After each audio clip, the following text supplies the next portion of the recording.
Assalamualaikum warahmatullahi wabarakatuh. Welcome back to YouTube channel Islam Bersama. Kali ini ada kabar gembira buat Islamikus yang cinta banget sama sejarah, terutama sejarah peradaban Islam di Eropa.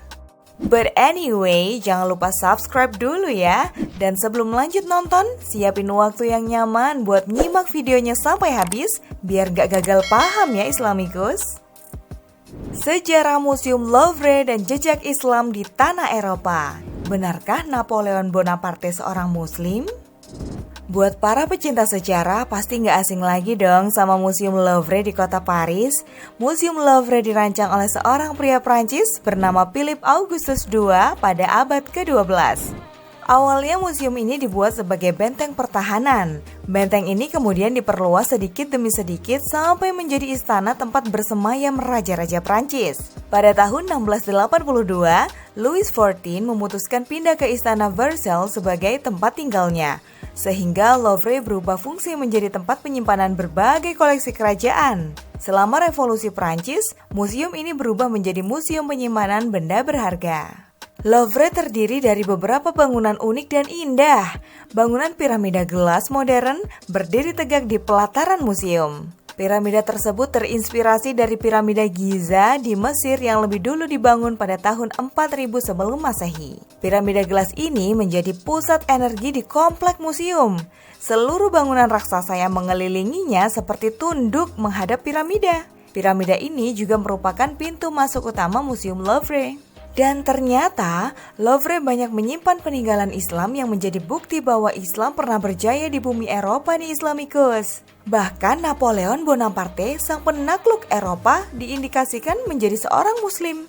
Sekembalinya Napoleon dari ekspedisi menaklukkan Mesir, yang menurut surat kabar pada saat itu, kehidupan Napoleon menjadi begitu religius. Di antaranya, dia begitu kagum pada Al-Quran dan Nabi Muhammad.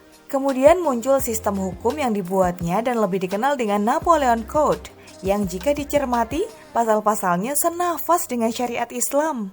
Menurut Marian, salah satu peneliti World Arab Institute, Napoleon memiliki maksud tersembunyi saat membangun Axe Historique yang memiliki sebutan lain Voie Triomphale, yang artinya jalan kemenangan.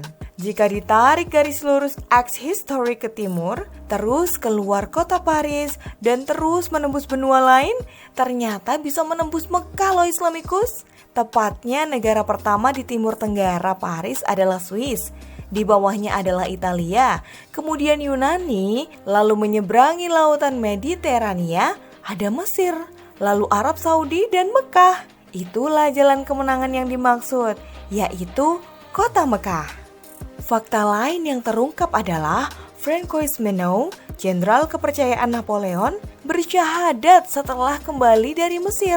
Fakta inilah yang kemudian memunculkan asumsi bahwa Napoleon Bonaparte adalah seorang Muslim karena pengaruh seorang tangan kanan yang tentu tidaklah kecil karena dialah yang memberikan nasihat untuk atasannya, termasuk dalam urusan pribadi. Tapi jika asumsi bahwa Napoleon adalah seorang Muslim dipublikasikan, mungkin akan mengurangi kebesaran namanya dan juga memupuskan kebanggaan warga Prancis pada bangsanya. Kalaupun Napoleon memang memeluk Islam, fakta ini nggak akan diungkapkan demi kepentingan nasional yang lebih besar.